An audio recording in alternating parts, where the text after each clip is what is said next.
The $8 billion merger between Paramount, CBS's parent company, and Hollywood studio Skydance is fueling a fierce First Amendment fight and raising sharp questions about the influence of the Trump administration. The FCC approved the deal last week by a vote of 2-1 along party lines. The vote came shortly after Paramount paid $16 million to settle a lawsuit brought by President Donald Trump over a 60 Minutes interview with then Vice President Kamala Harris. FCC Commissioner Ana Gomez, the sole dissenting vote, issued a blistering statement calling it an act of, quote, cowardly capitulation that could set a dangerous precedent, reshaping the future of entertainment while eroding the freedom of the press. And Commissioner Gomez joins us now. Thanks for being here. Thank you for having me. I want to talk more about the First Amendment threats you see resulting from this deal in a moment. But first, the timeline, because you noted that the FCC approved the merger only after Paramount agreed to the $16 million settlement. They made concessions like scrapping DEI policies at Paramount, installing a so-called bias monitor at CBS. How do you view the connection between the settlement and the concessions and the FCC's approval? So I see this as just another part of this administration's campaign of censorship and control. Here's what we know. The president pressured Paramount over the 60 Minutes segment. The FCC pressured CBS over the 60 Minutes segment. And it wasn't until we saw both the settlement of the president's lawsuit and also the concessions that you mentioned to eliminate all diversity, equity, and inclusion policies and to install a media monitor that will basically self-censor CBS's content that this deal was approved. That is a dangerous precedent. So in your view, how does the government's role in this case cross the line into threatening press freedom? What are the specific aspects that trouble you? A few things trouble me. One, first of all, is the fact that the FCC revived a complaint against CBS because of the 60 Minutes segment.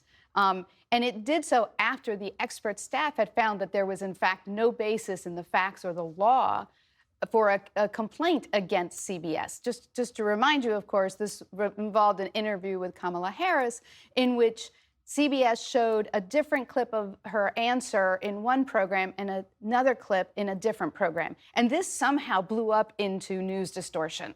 All they did was cut her answer for brevity, basically. And that is very standard, as you know, in the news business. So just reviving this complaint was a pressure campaign against CBS. And then that became the basis of this lawsuit that Trump had against CBS. And so what you saw was this pressure campaign that led to concessions. And that concessions of the media monitor is really serious because what they're saying is that they are going to self-censor basically for ideological purity, according to what this administration likes, and to report only in the way this administration likes. Apparently, bias is anything this administration doesn't like. And that is what they're promising not to show anymore to your consumers. So in practice, if a program like 60 Minutes produces a hard-hitting investigative piece on the Trump administration, what happens next under this new framework? Would that piece need to be cleared in advance, or would this so-called bias monitor act in a role similar to what newspapers have, a public editor who holds a newsroom accountable and answers reader questions, that sort of thing? Well, you know, that's a very good question. What we know is that this monitor will report directly to the president and will field complaints about the news and about other issues with the programming. So how that's going to work isn't entirely clear. And the other thing that's not entirely clear is how this gets enforced by the FCC. The First Amendment prohibits the government from censoring broadcasters. That is entirely what the freedom of press is all about.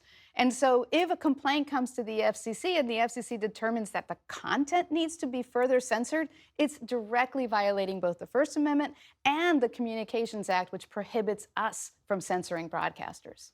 Well, the FCC chairman, Brendan Carr, he said in a statement in defense of this approval, he said, Americans no longer trust the legacy national news media to report fully, accurately, and fairly. It's time for a change. That is why I welcome Skydance's commitment to ensure that the new company's programming embodies a diversity of viewpoints from across the political and ideological spectrum.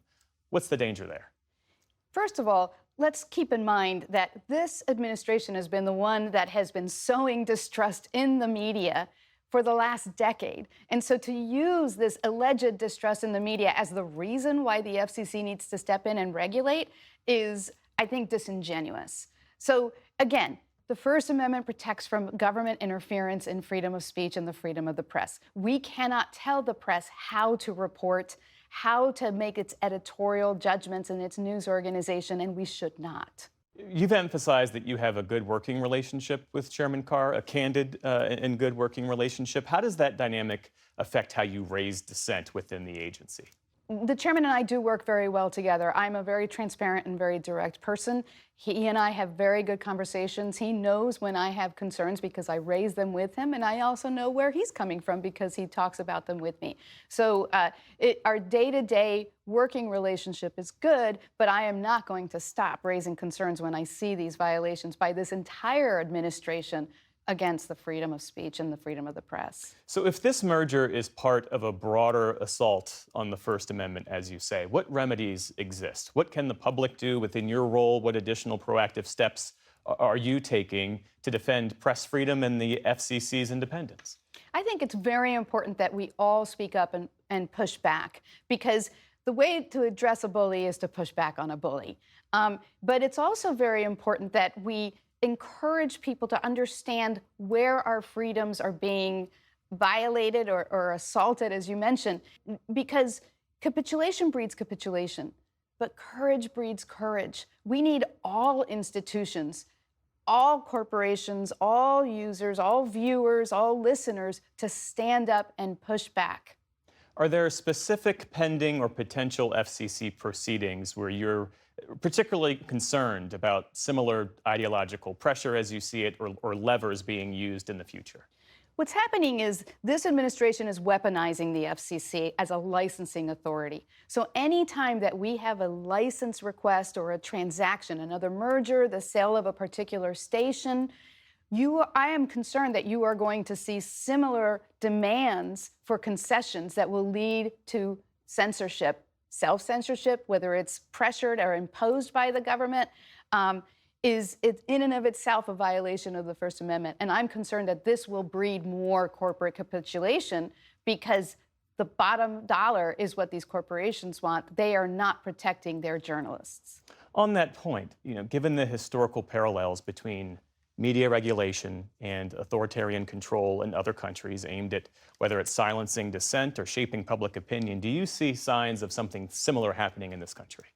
I think we really need to protect our freedoms. We can't let this become the new normal. And a large part of that, like I said, is to speak up and to push back. FCC Commissioner Ana Gomez, thanks so much for being here. We appreciate it. Thank you. And a note, we reached out to Chairman Carr's office to request an interview. We plan to speak with him later this week.